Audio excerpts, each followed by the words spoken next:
पहुंचे और गोकुल से जो भगवान विष्णु ने योग माया भेजी थी वही योग माया वापिस मथुरा पहुंचाई। लेकिन जब सभी द्वारपाल सोए हुए थे और जब इनकी निद्रा जब खुली, मालूम हुआ कि आज देवकी ने पुत्र को जन्म दिया है। और उसी समाचार को लेकर के कंस के पास पहुंचे द्वारपाल।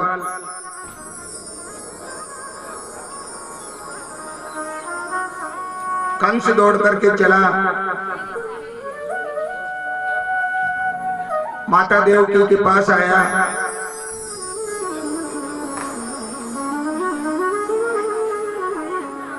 उस बालिका को वहां से उठा करके ले गया और जैसे उसको पछाड़ने लगा महाराज, तो वो बालिका वहीं से छूट करके आकाश मार्ग से अपने धाम की ओर चली जाती है।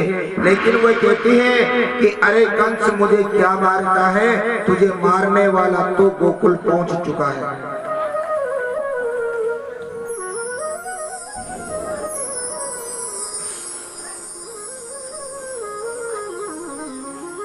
इधर गोकुल में देखो, लाला की खुशी में सभी बड़े आनंद से रहते हैं। रोज खुशियां मनाई जा रही है। एक दिन निकल गया, 2 दिन निकल गया, बड़ा आनंद मिल रहा है। सभी गोपियां इकट्ठी होती है नंद बाबा के यहाँ। इधर बरसाने में बृषभान जी महाराज के यहाँ उसी दिन श्री राधा जी ने भी जन्म लिया है।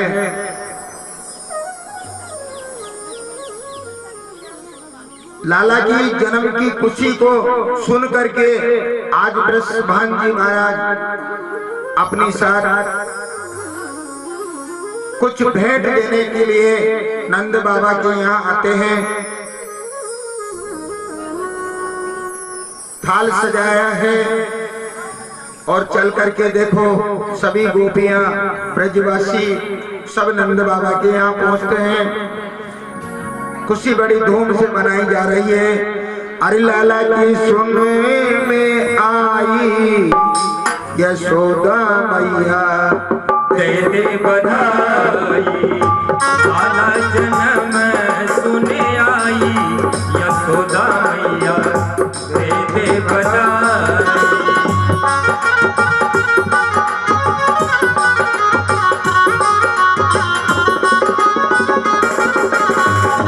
दे दे बधाई मैया दे दे बधाई, दे दे बधाई मैया दे दे बधाई। लाला जन्म सुने आई यशोदा मैया दे दे बधाई।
लेगा भी दे दे मैया चुंदड़ी भी दे दे पायल की दे दे झनकारी कौशल्या मैया दे दे बधाई पायल की दे दे चनकाई यशोदा मैया दे दे बधाई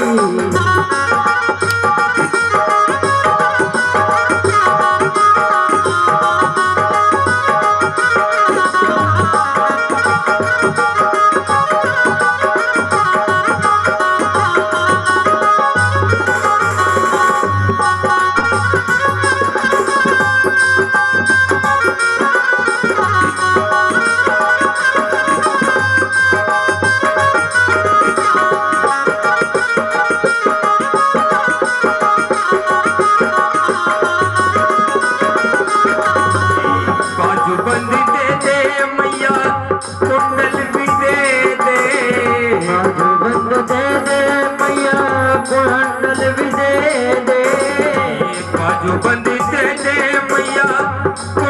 भी दे दे बाजू बंद दे दे मैया कुंडल भी दे दे सोने से करे दे चढ़ाई यशोदा मैया दे दे बधाई सोने से कर दे घड़ाई यशोदा मैया दे दे बधाई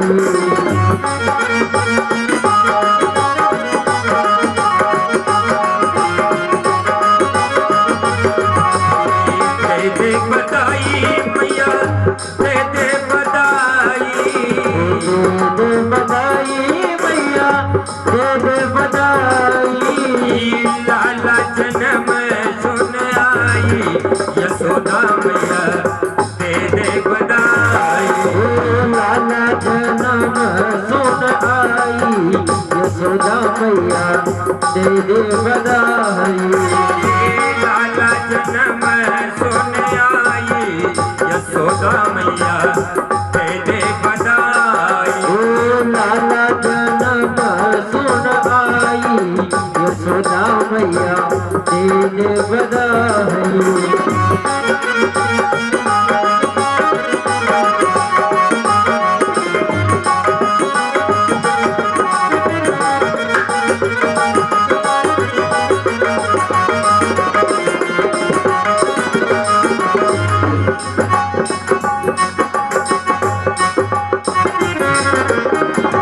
बोले श्री बालकृष्ण भगवान की जय हो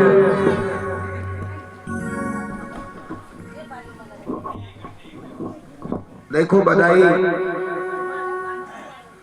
एक ऐसी चीज है, इसे गाया भी जाता है, इसे लिया भी जाता है, तो इसे दिया भी जाता है। आज पूरे ब्रजमंडल के अंदर इतना आनंद है महाराज,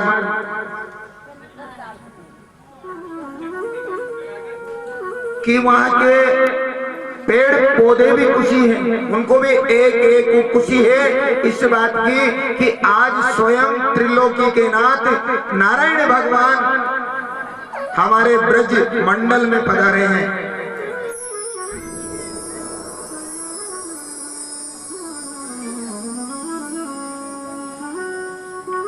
इधर देवताओं ने बोल दिया, कुबेर से बोल दिया, लक्ष्मी से बोल दिया कि तुम जाओ, जब तक नंद बाबा जितना भी दान करे उतना वापस कर दो।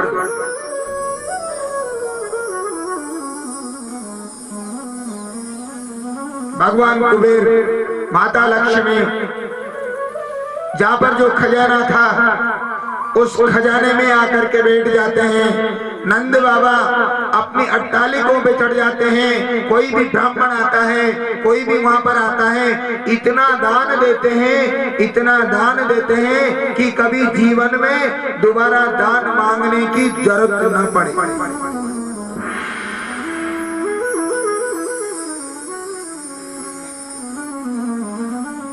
भागवत में लिखा है कि नंद बाबा ने 2 लाख गाय दान में दी है। अब वो दान में कैसे दी? जितनी भी गाय थी, जितनी भी गौ माता थी, सभी गौ माताओं के जितने भी सींग थे, उन सींगों के ऊपर सोने से जड़ाई करवाई। 2 लाख गौ माताएं जो हैं, उनके जितने पैर हैं, उन पैरों में चांदी के खुर बनवाए।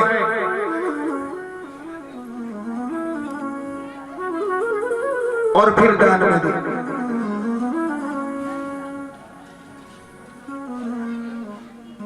तिल्ली के साथ पहाड़ बनवाए।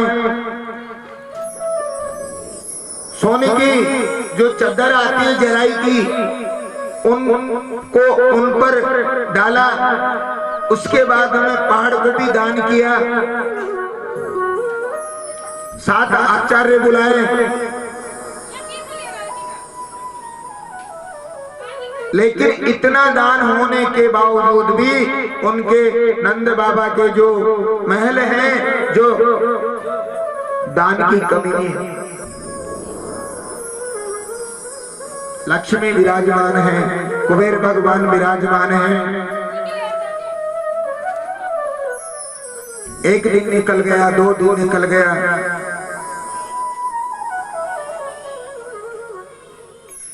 वहां पर जितनी भी गोपियां थी ना, उन गोपियों ने एक काम और किया है कि वो जितनी भी गोपियां ने, उन्होंने एक छोटा सा तालाब बना लिया। वहां पर उस तालाब में पानी भर दिया। उस पानी में हल्दी डाल दी।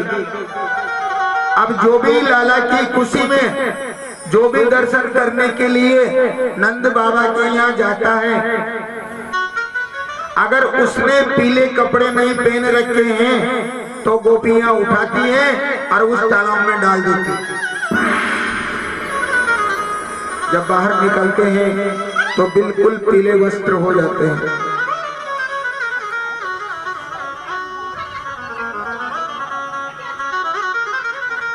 धूमधाम से श्री कृष्ण उत्सव मनाया जाता है। सभी अपना काम करना भूल जाते हैं।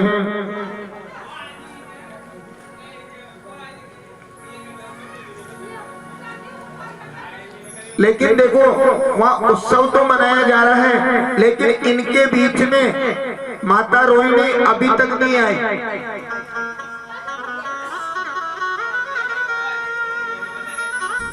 और उत्सव जो मनाया जाता है, तो उसमें अगर देखा जाए तो ज्यादा शोरगुल नहीं होना चाहिए, क्योंकि वहां कुछ भय भी है।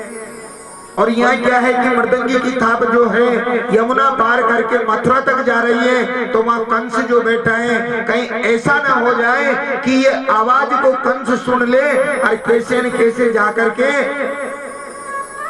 ये सैनिक न भेज दे।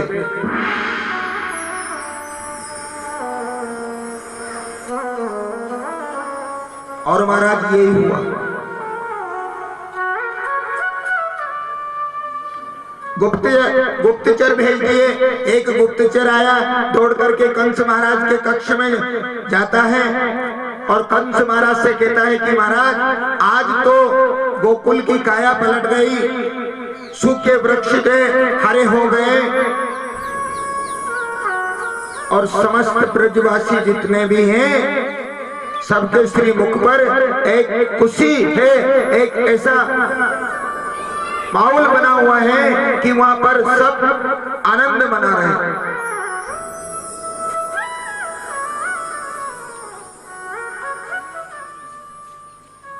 कंस महाराज ने सोचा कि अब क्या किया जाए। आज 6 दिन के हो गए। कंस महाराज ने एक आम सभा बुलाई।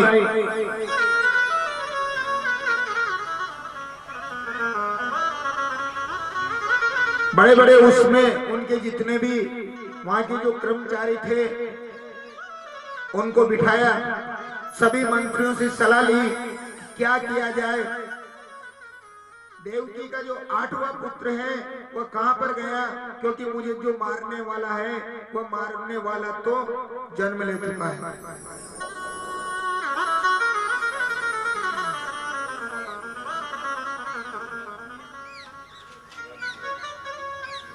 यहाँ क्या है कि कंस जब भी कहीं भी जाता है, उड़ता है, बैठता है, बात करता है, खाता है, पीता है, यूं समझ के चलो कि जब वो पानी पीता है ना तो पानी में भी उसे श्री कृष्ण भगवान दिखाई देते हैं।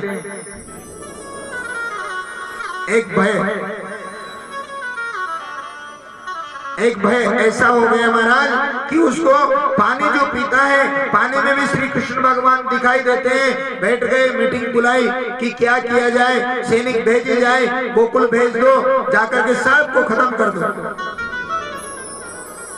किसी ने बोला कि महाराज ऐसा नहीं कर सकते, जनता है, समाज है, कहीं सभी भड़क गए तो मामला गड़बड़ भी हो सकता है। क्या किया जाए?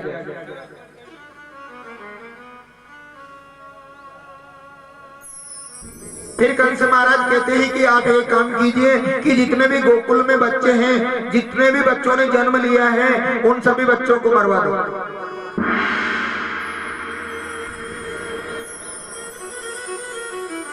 किसी मंत्री ने बोल दिया कि महाराज ये काम हमारा नहीं है, ये काम तो केवल पूतना कर सकते हैं, पूतना को बुलाया जाए। और इतने में पूतना को बुलाया, पूतना आ जाती है। देखो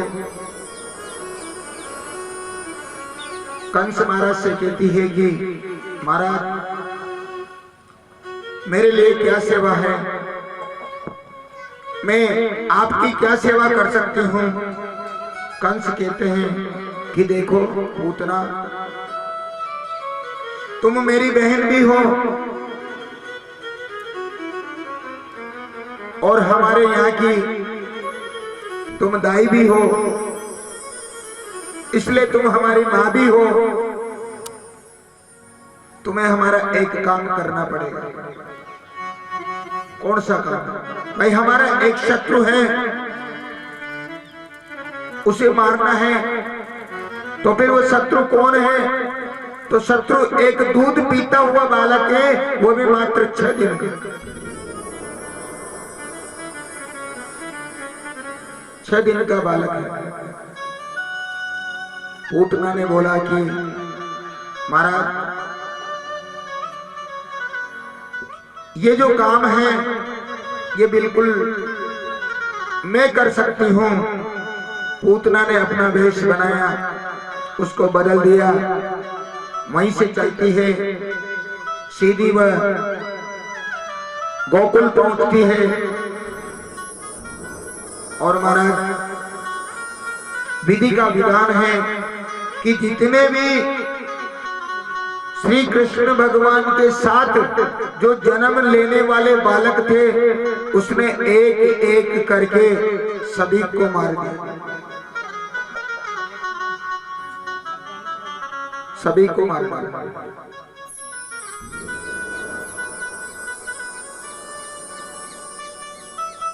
पूतना ने सोचा कि अभी तक तो कंस को जो मारने वाला जो बालक है वो मरा नहीं, क्योंकि गुप्तचर जो है एक दूसरे के पीछे लगे हुए हैं। उनको ये पता है कि नंद बाबा के यहाँ जिस बालक ने जन्म लिया है वही नंद बाबा के यहाँ जो जन्म लेने वाला बालक है वही कंस का काल है। पूतना ने मौका देखा, भगवान को उठाया, जंगल में ले गई। यमुना जी का किनारा है, अपना स्तनपान करा रही है। इधर पूतना जो है अपने स्तनों के ऊपर विष लगा करके गई है। ये समझ गई कि जिस बच्चे को मैं अपना दूध पिलाऊंगी वो बच्चा अपना जीवन छोड़ करके चला जाएगा, वह मर जाएगा। और यही काम उसने किया। यशोदा मैया के बच्चे को उठाया, कन्हैया को उठाया, सीधा ले गई और जाकर के अपना स्तनपान कराती है।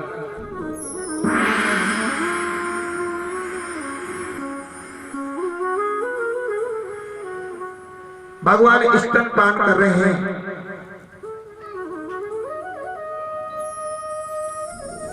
पूतना लेट जाते हैं, भगवान ऊपर हैं, स्तनपान कर रहे हैं। लेकिन भगवान ने क्या लीला की कि पूतना मौसी, वैसे तो तेने बहुत बढ़िया काम किया है कि कोई अगर स्तनपान कराए तो वह केवल अपने पुत्र को करा सकती है। वैसे तो मैं तेरा पुत्र हूँ। क्यों? क्योंकि मैं स्तनपान कर रहा हूँ, तेरा दूध जो है मेरे शरीर के अंदर जा रहा है। लेकिन तेने एक काम बुरा किया है, विष लगा।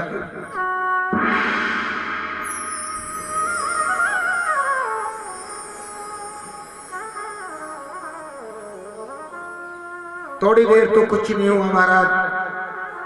थोड़ी देर बाद में धीरे धीरे धीरे धीरे कुछ पीड़ा होने लगी। अब जैसे पीड़ा होती है तो शरीर में कष्ट होता है, और जब शरीर में कष्ट होता है तो फिर चिल्लाना आता है। अब धीरे धीरे चिल्लाने लगे। पूतना कहती है कि तू कौन है? और एक बात और है कि जब नन्हा सा बालक हो, एक 6 दिन का अगर कोई बालक हो, अगर वो मुख से कह दे कि मौसी तेने बहुत अच्छा किया, तो फिर कितनी बड़ी बात है।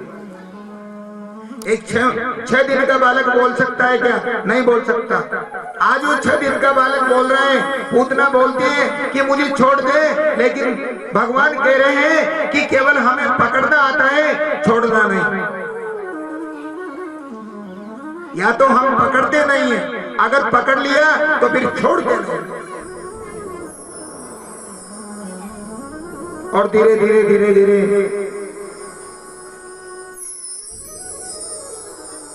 पूतना ने प्राण त्याग दिया।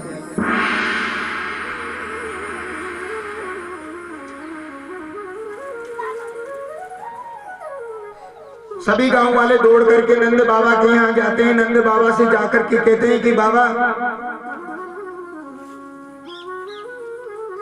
वो जो राम है थे उसका पुत्र जो है वो भी मारा गया। और जैसे पुत्र का नाम लिया, यशोदा मैया ने देखा कि मेरा पुत्र भी अंदर है। और जैसे दौड़ करके गई तो पुत्र दिखाई नहीं दिया, तो जा करके नंद बाबा से बोला कि हमारा पुत्र भी नहीं है, हमारा लाला भी नहीं है। तो उस लाला को देखने के लिए वो जनता वहां पर जाकर के इकट्ठी होती है। अरे राक्षसी के रूप में वहां पर पड़ी गए। जाकर के देखा पूतना है, राक्षसी का रूप है।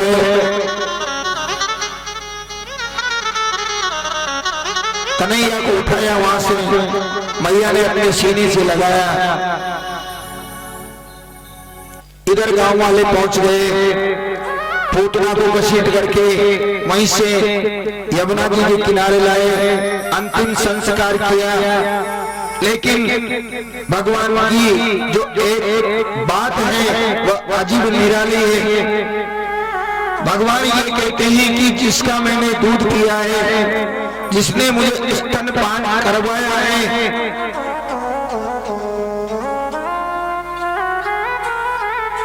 उसकी गति होना चाहिए, दुर्गति नहीं। गति का मतलब समझते हो? दुर्गति का मतलब भी समझते हो? भगवान कहते हैं कि उसकी गति होना चाहिए, दुर्गति नहीं। इसीलिए भगवान ने उसे सीधा वैकुंठ भेज दिया। हमारा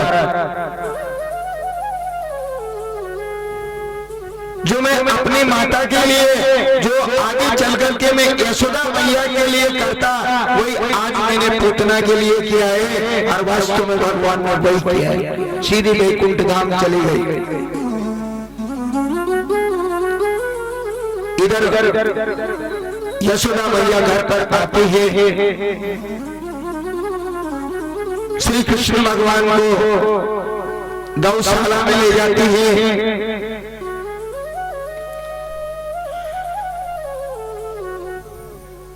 यमुना मैया से जल मंगवाती है, उसमें थोड़ा गौमूत्र डालती है, फिर स्नान करवाती है, फिर भगवान के मंदिर ले जाती है, पूजा करवाती है कि मेरे लाला का अशुद्धिकरण हो गया तो इसका शुद्धिकरण होना चाहिए। और भगवान के मंदिर में जाकर के भगवान से प्रार्थना करती है कि हे केशव, हे प्राणनाथ, हे जगत के स्वामी, मेरे लाला की रक्षा करना, दोबारा मेरे लाला के साथ ऐसा नहीं होना चाहिए। श्री कृष्ण गोविंद हर बोलिए कृष्णचंद्र भगवान की।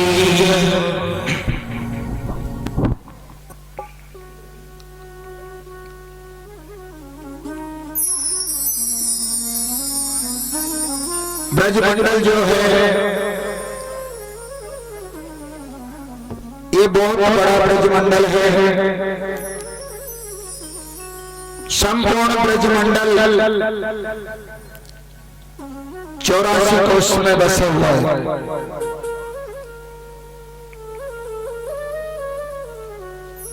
लेकिन सभी चल करके भगवान के दर्शन करने वहां पर आते हैं।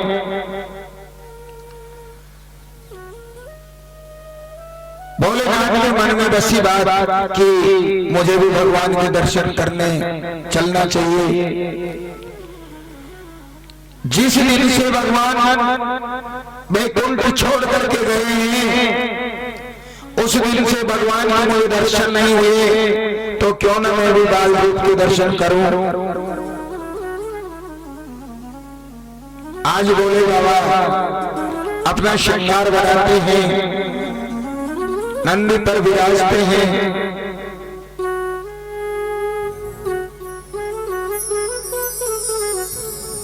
और गोकुल पधारते हैं।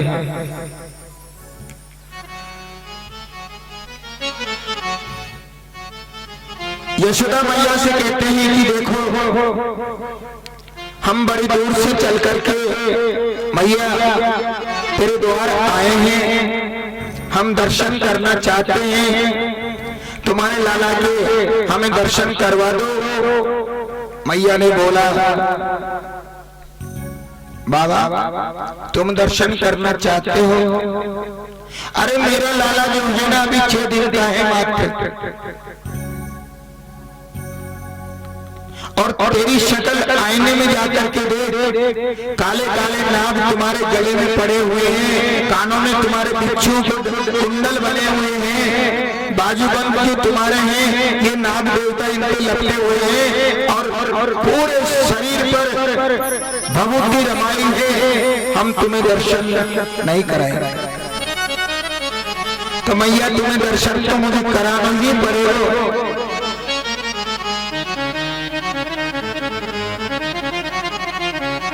और जो माताएं होती है ना, एक हटीली होती है, हट पकड़ लेती है तो फिर हटी है।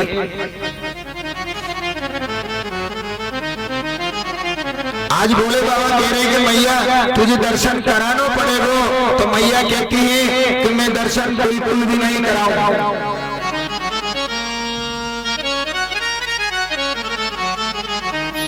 भोले बाबा ने कहा कि मैं तेरे दरवाजे धूनी रमा के बैठ जाऊंगा। कभी तो अपने लाला को लेकर के कोई मंदिर पे दर्शन करने और लाला को भोग दिलवाने के लिए तो लेके जाओगी। मैया बोली कि मेरे जो महल है ना उसके 85 दरवाजे हैं, मैं किसी भी दरवाजे से निकल जाऊंगा, लेकिन तुझे दर्शन नहीं करवाऊंगा।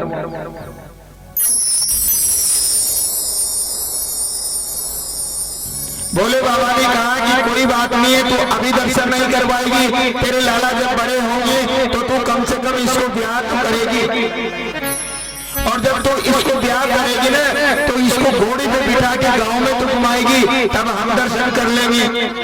कमें तब भी नहीं करवाऊंगी चाहे मेरे लाला कुंवारे ही क्यों रहेंगे, लेकिन मैं दर्शन नहीं करवाऊंगा।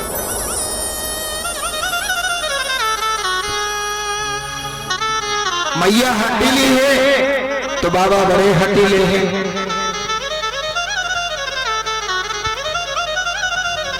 आज भोले बाबा धूनी रमा करके दरवाजे में बैठ जाते हैं, मैया अपने महल में प्रवेश करती है। कुछ दिन निकल गए लेकिन बाबा को दर्शन नहीं हुए।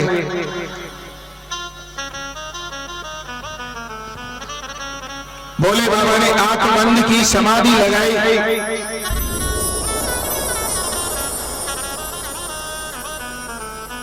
सीधा प्रभु से कनेक्शन बनाया। प्रभु आप तो अंतर्यामी हैं, आप सर्वज्ञ हैं, कण कण में वास करते हैं।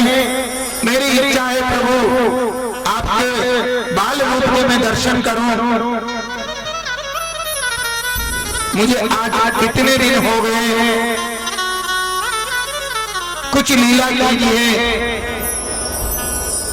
भगवान समझ गए कि भोले बाबा जो है ना ये बाहर बैठे हैं, धूनी लगाई हुई है, अब इनको दर्शन दो तो कैसे दे। भोले बाबा ने कहा कि प्रभु आप तो लीला करना जानते हो और लीला करने में आपसे बड़ा कोई और हो ही नहीं सकता। अब लीला क्या की जाए।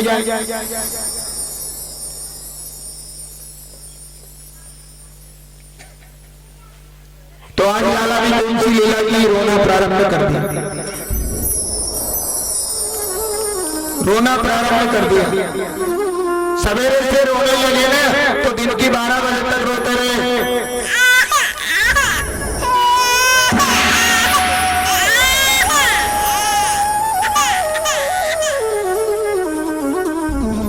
एक गोपी आई, गोपी ने आकर के देखा आज लाला क्यों रोता है। मैया ने बोला अरे बिना मैं क्या करूं, यो तो सवेरे को ही रो रही है।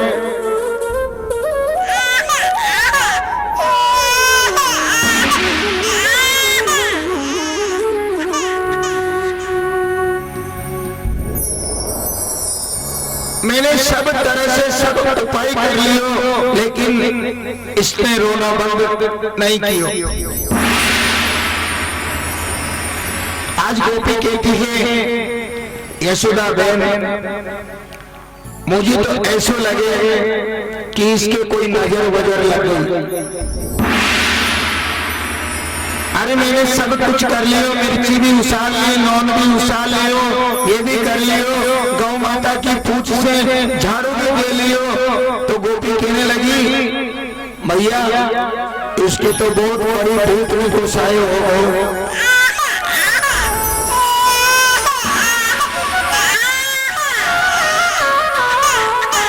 बहुत बड़ी भूतनी गुस्साए हो गए हो तो फिर ये कैसे मिटेगा। इसके लिए तो कोई तंत्र मंत्र वाले बाबा जी के पास जाना पड़ेगा और वो जब आएगो झाड़ फूक करेगो तो मिट जाएगा। भोले बाबा ने सोचा कि ये बढ़िया बात है, बाबा जी भी मिल जाएगो, झाड़ फूक भी हो जाएगी, अपना काम भी हो जाएगा और लाला भी चुप हो जाएगा। गोपी कहती है कि देखो इसके बहुत बड़े भूत भी कुछ आए हुए हैं, कहीं जाना पड़ेगा, कहीं से बाबा जी ढूंढ करके लाना पड़ेगा। और जैसे गोपी बाहर निकली तो बाबा जी सामने बैठे हैं।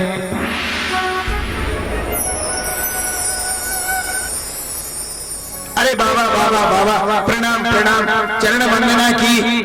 क्यों गोपी आज कैसे उदास है। हमारे यशोदा मैया है ना, इनके अभी अभी लाला ने जन्म लियो है, आज वो 5-6-7 दिन को है, लेकिन बहुत भयंकर रो रहे हैं। आज 2-3 दिन हो गए रोते रोते, चुप हो तो ही नहीं है।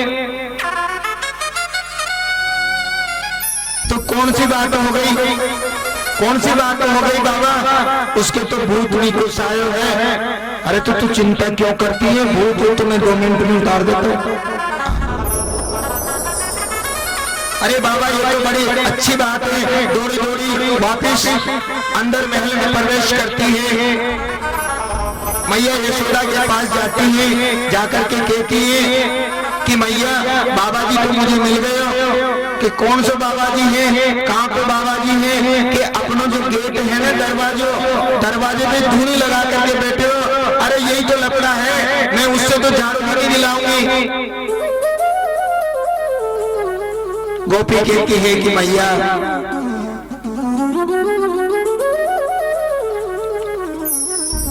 तुझे मेरे लाला अच्छो है या फिर बाबा जी का मुझे तो मेरे लाला अच्छो है, तो क्यों ना बाबा जी को बुला ले।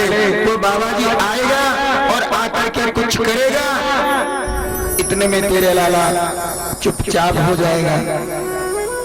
और जैसे बाबा को बुलाया, बाबा आए, बाबा ने भगवान को देखा, भगवान ने बाबा को देखा, दोनों के नेत्र मिले और यूं समझ लो कि दोनों की आंखों से अमृत बह रहा हो, बड़ा आनंद मिल रहा। और जैसे बाबा की नजर लाला के ऊपर गई तो लाला हंसने लगा, हंसने लग गया बाबा।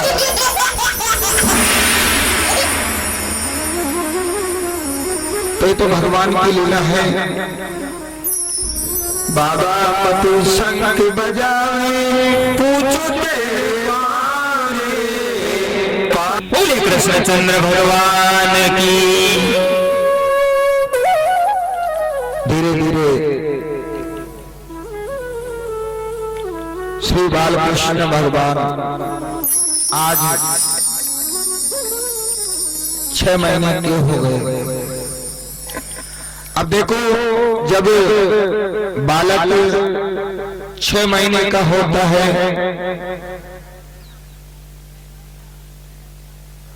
तो एक परंपरा होती है अन्नप्राशन की। इसका मतलब ये होता है कि जब बच्चा 6 महीने का होता है तो कुछ खिचड़ी वगैरह बना करके बच्चे के मुंह में दिया जाता है।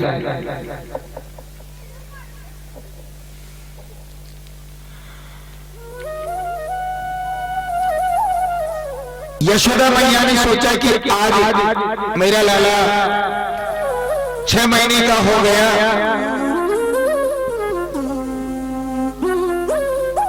क्यों ना मैं बड़ी धूमधाम से उत्सव मनाऊं।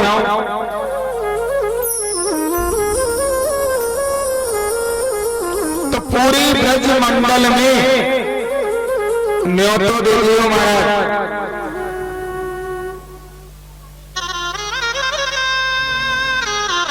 सभी जीव ने आना, सभी गोपियां हैं।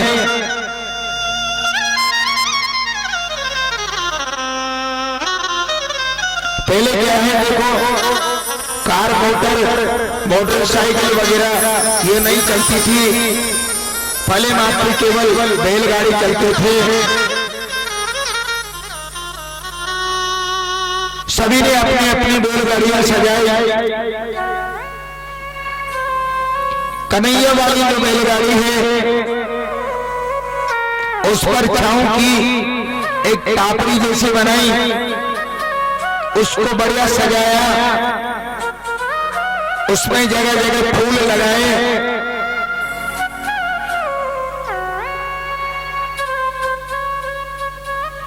बेलों के ऊपर मेहंदी लगाई, सींगों को पोता,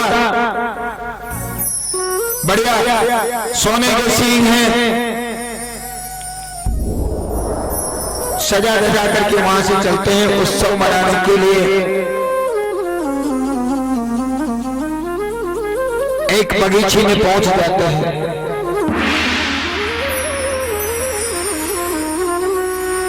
इधर कंस के दरबार में रोज मीटिंग होती है।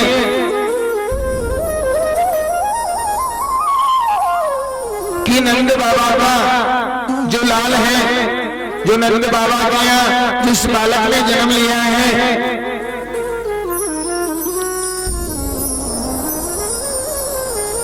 उसका अंत कैसे हो। जब पूतना बच्चे को जब उठा करके लेके गई थी तो इनकी गुप्तचर ने आकर के बोल दिया कि महाराज हमने तो अंत में यशोदा मैया को रोते हुए देखा था, वो विलाप कर रही थी तो उसका बच्चा जो है पूतना उठा करके ले गई, लेकिन किसी ने आकर के ये बोल दिया कि वो बच्चा बच गया, अभी तक मरा नहीं।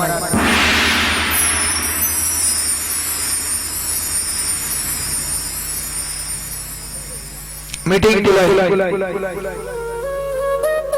राक्षसों की कोई कमी नहीं है। कंस ने एक राक्षस को बुलाया, नाम है सटकासुर।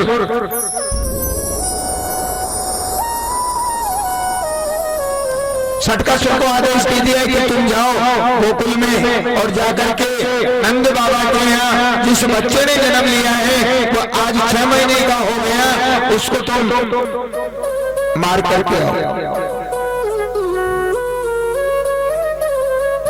आज बैलगाड़ी सजाई है, सभी चल रहे हैं इधर से ब्रज के जितने भी नर नारी हैं, जितने भी माता हैं, जितनी भी गोपियां हैं, बड़े आनंद से चल रही है, मंगल गीत गाती हुई जाती है, भगवान के भजन हो रहे हैं। सीधी पहुंच गई एक बगीचे में, बगीचे में भगवान का मंदिर है, पूजा करवाई, दान पुण्य किया, कुर्सियां बनाई,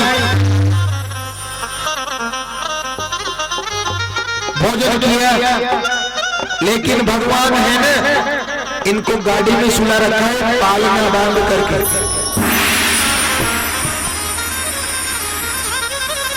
गाड़ी में मटकियां बनी है, उन मटियों के बीच में सटकासुर आकर के बैठ गया राक्षस। सभी आनंद मना रहे हैं। भगवान केवल वो जो गाड़ी है उसमें किसी साड़ी के माध्यम से या किसी चद्दर के माध्यम से एक झूला बनाया गया, उस झूले में भगवान को सुला दिया। कोई भगवान के पास नहीं है, भगवान केवल अकेले हैं, सब खुशियां मना रहे हैं। भगवान ने सोचा कि सब खुशियां मना रहे हैं, कोई मेरी तरफ देख नहीं रहा, सब भोजन पकवान खा रहे हैं, अपना पेट भर रहे हैं, बड़े आनंदित हैं। भगवान का कोई भजन कर रहा है, कोई मंगल गीत गा रहा है, लेकिन मेरी तरफ कोई देख नहीं रहा, तो मैंने कौन सी लीला कर दूं। अब यही लीला करने के लिए भगवान ने आंख बंद की, भाई कौन सी लीला करूं। भगवान ने सोचा कि मैं एक ऐसी लीला करूं कि ये जितने भी हैं ब्रजवासी ये मुझे भी देख ले, और ये जो मामा जी अंदर बैठे हैं मटकी के अंदर सटकासुर, इनका भी उद्धार हो जाए।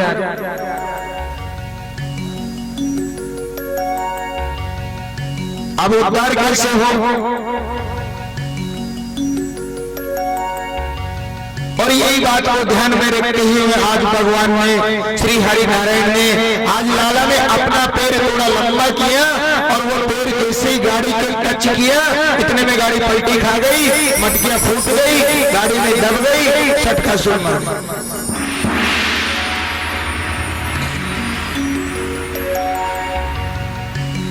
अब जैसे गाड़ी का पलटा खाया महाराज, तो जितने भी वहां ब्रजवासी थे ना, सभी ने देखा कि हवा नहीं आई, तूफान नहीं आयो, कहीं बीजों ना चले, कहीं पानी ना आयो, गाड़ी पलटी तो कैसे पलटी। एक समस्या बन गई। हर आदमी के, हर माता के, हर गोपी के एक ही दिमाग में सवाल है कि गाड़ी पलटे तो कैसे पलटे।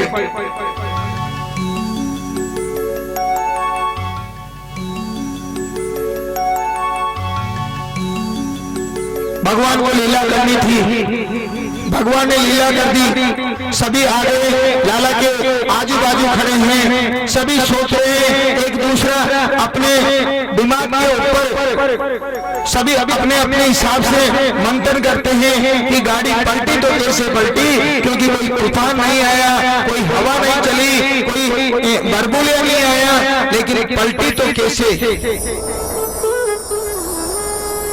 एक छोटा सा बालक है, वो बालक सामने बैठा है, वो देख रहा है कि कन्हैया जो है, इस कन्हैया ने पैर लंबा किया है, गाड़ी के जैसे वो पैर स्पर्श किया है, इतने में गाड़ी पलटी खाई है, इसके अलावा और कुछ नहीं।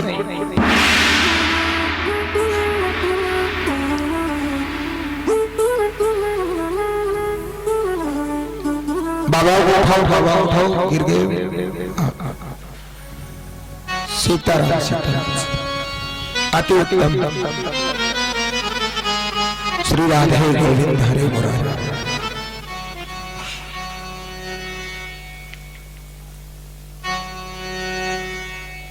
बच्चा कहता है कि मैया अगर बुरा ना मानो तो मैं एक बात कहूं। मैया ने कहा कि बोलो। कि सच बात तो एक है कि ये जो तेरा काना है ना, तेरा लाला, ये तेरे लाला ने झूले में से पैर को लंबा किया है। मैंने इसको देखा है, मेरे नेत्र कभी धोखा नहीं खा सकते।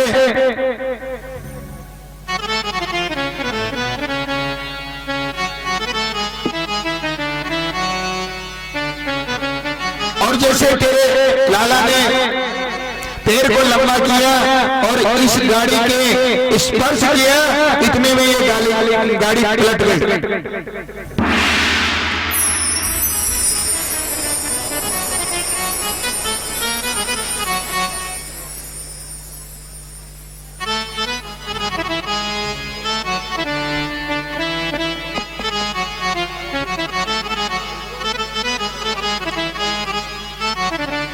इतने में गाड़ी पलट गई। मैया ने कहा कि देखो लाला, तू झूठ मत बोल।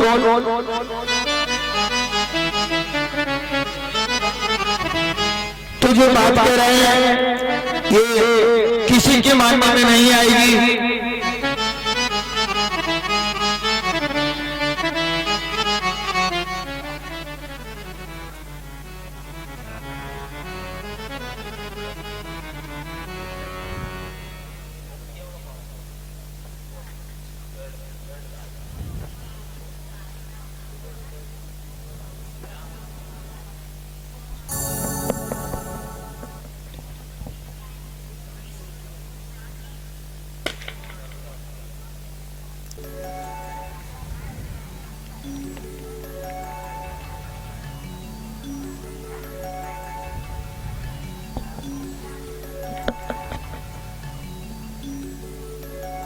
बोले श्री बालकृष्ण भगवान की जय हो।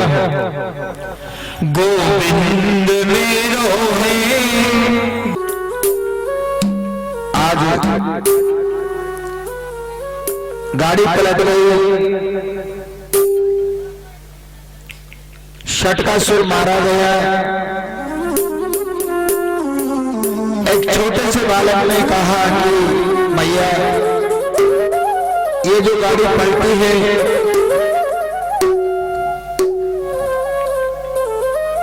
ये तुम्हारे लाला ने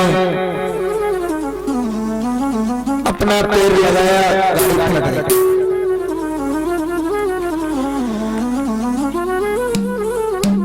मैया ने विश्वास नहीं किया, बच्चे को धक्का दिया।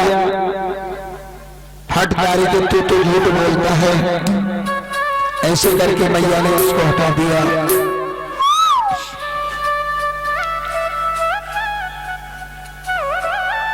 शाम हुई, घर गए, रात्रि विश्राम किया, सवेरा हुआ।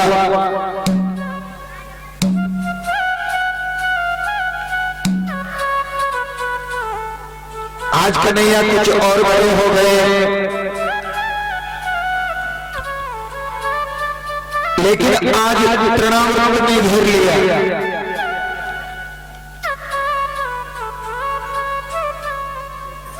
कंस महाराज रोज राक्षस भेजते हैं, कभी पूतना को भेजते हैं, तो कभी शतकासुर को भेजते हैं, तो कभी तृणावर्त को भेजते हैं। अब ये तृणावर्त कौन है?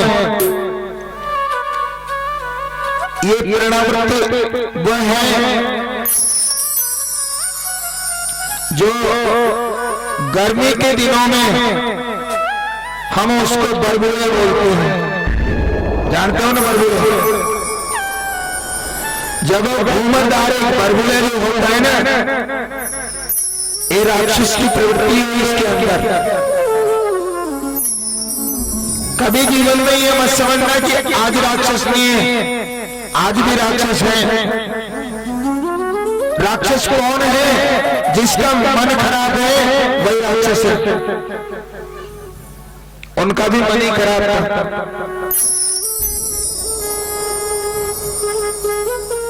रावण विद्वान पंडित था, धर्मकांडी था, ब्राह्मण था।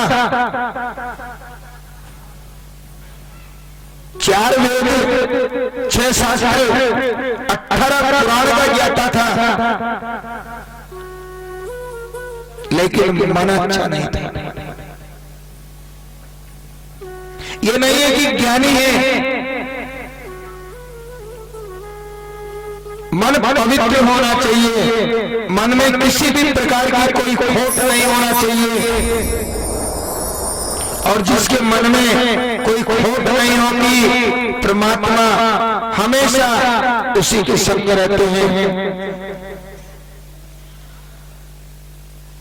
दुख वाली बात है, सुख वाली बात है, दुख सुख सब कर्म से मिलते हैं।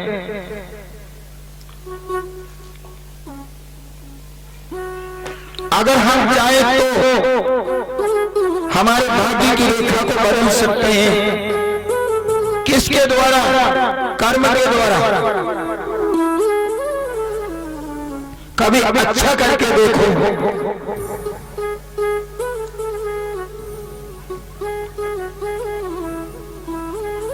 लेकिन आजकल की लीला सब आप जानते हैं, हम उसको कहेंगे भी नहीं।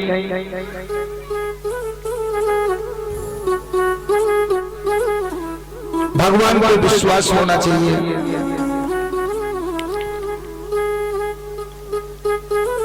आज कंस ये जानता है कि ये भगवान है, ये नारायण है, ये मुझे मारने के लिए आए हैं, लेकिन फिर भी उस बात को ध्यान में न रख करके रोज डेली एक राक्षस भेजता है। आज तृणावर्त भेज दिया। भगवान ने उसका भी कल्याण किया।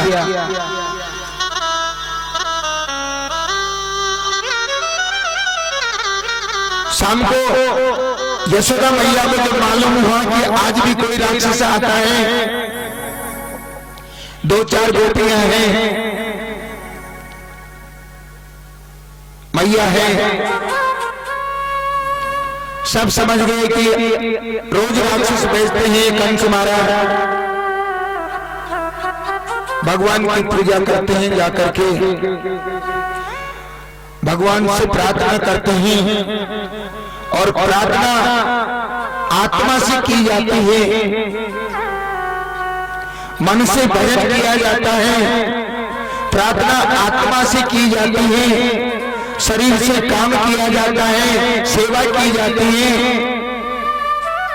अगर तुमने शरीर से सेवा की है तो शरीर पवित्र हो जाता है। मन से भगवान का चिंतन किया है, भजन किया है, तो मन पवित्र होता है। और भाव से, आत्मा से अगर भगवान से प्रार्थना करते हैं तो आत्मा पवित्र होती है। आज यशोदा मैया सखियों के साथ भगवान के दरबार में जाती है, प्रार्थना करती है बड़े प्रेम से, हे करुणा से